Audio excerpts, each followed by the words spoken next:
The other type of problem we need to be able to deal with is simplifying algebraic expressions that have variables involved. We need to write this in a single radical in reduced form.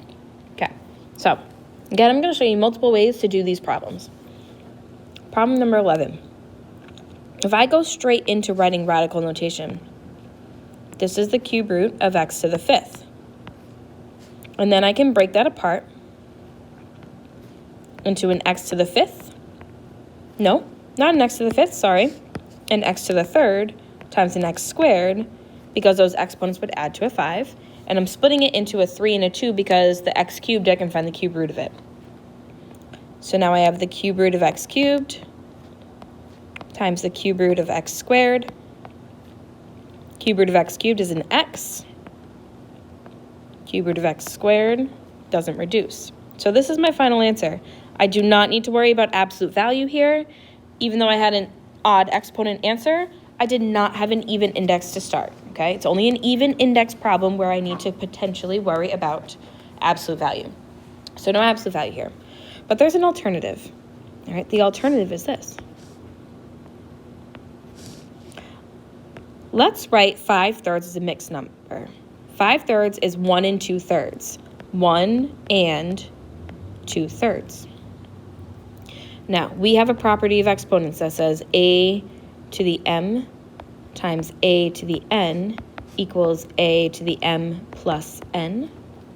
So guess what? If I start with this, I can back it up to this, where I would have had addition in between those exponents, okay?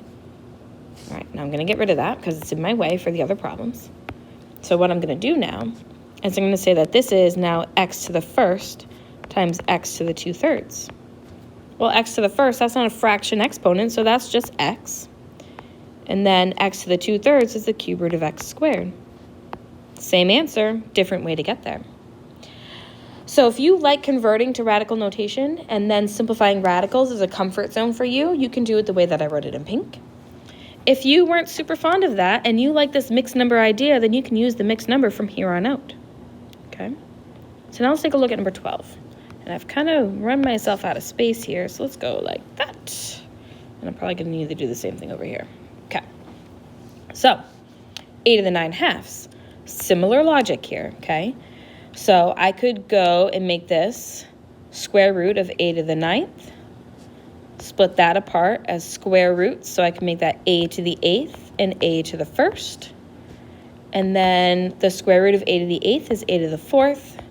The square root of a to the 1st is a, and this would be my final answer. Yes, it was an even index, but my exponent is also even, so absolute value is not necessary because a to the 4th can't have a negative result, can only have a positive result.